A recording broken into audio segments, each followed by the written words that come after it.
I was in the south of France for 2 years, and then I walked into a cafe, and the owner said, "Max, meet Stacy." I met Stacy for the first time.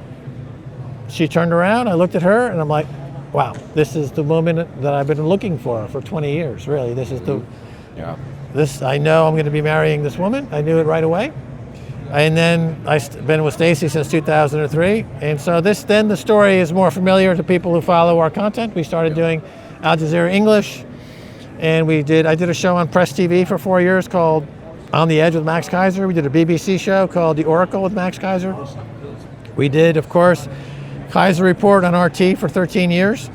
And we do the Orange Pill podcast, but that's all been with Stacy. Stacy had been doing TV and films in London at the BBC. She was similar to me in that we were both expatriates, but she was in London, I was in Paris. So, when you're an expat, you develop a certain type of personality, if you will, that we kind of meshed right away on that, because you're always basically a foreigner, in somebody else's land, and it's intriguing and it's kind of interesting, and so that takes us pretty much up to the present. So to answer the question about taking chances or taking risks or putting myself out there, you have to put yourself out there every day or you're not living, right? That's what life is. If you're hiding, you're not living. So you need to put yourself out there, your authentic self, whatever that may be. And Bitcoin, as I say, is the magic mirror that exposes you to yourself. If you are not really that great character, Bitcoin will make you worse. And if you're basically a good character, Bitcoin will make you a better person. And Andreas Antonopoulos was a guy who was already a very soulful guy who had other people's interests at heart. And he became a great educator and was a great guy for an orange pill to many people.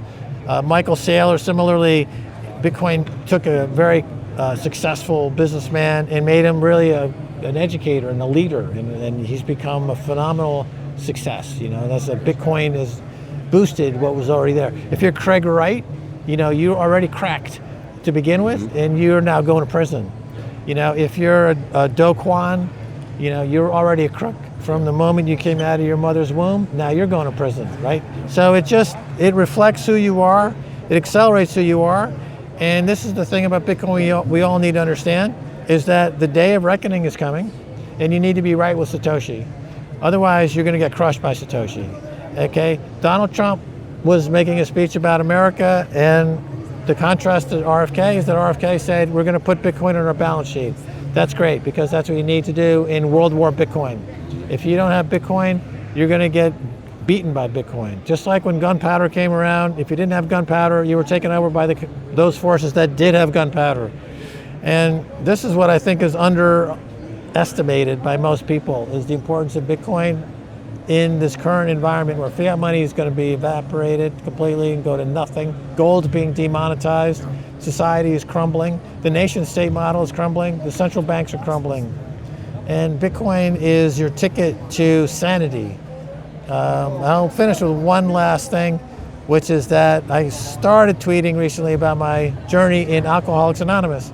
So in 1988, I started in AA. So I'm celebrating 36 years, the 30th of July, as a matter of fact. So coming up in 3 days, it'll be 36 years. So in AA, you come with an alcohol addiction, but to stay sober is a spiritual journey. And similarly with Bitcoin, you come for number go up, but it's really it becomes a spiritual journey, in my opinion, the way I see it, and I've seen it now longer than most. Yeah. Right? And I've seen a lot of things come and go, and I've experienced many things in the Bitcoin world, and I really see it overlapping the alcoholics, my journey in recovery in Alcoholics Anonymous as well. So again, getting back to authenticity, sobriety allowed me to be more of my authentic self. Bitcoin does the same thing. I feel alive, and I can always feel more alive. I'm talking to you, I'm talking to people out here. I like meeting people and hearing what they're up to. because that energizes me, you know, because nothing's more interesting than other human beings. That's my answer. Yeah. Are there times that you've been afraid to say what you're about to say? If you want the answer to that question right there and you like that spicy clip, check it out here. Come on. We'll see you in there. But if you want the full interview in its entirety, all the spicy clips put together, and you're not going to want to miss it, believe me, then check that out here. Come on. We'll see you in there. Do it.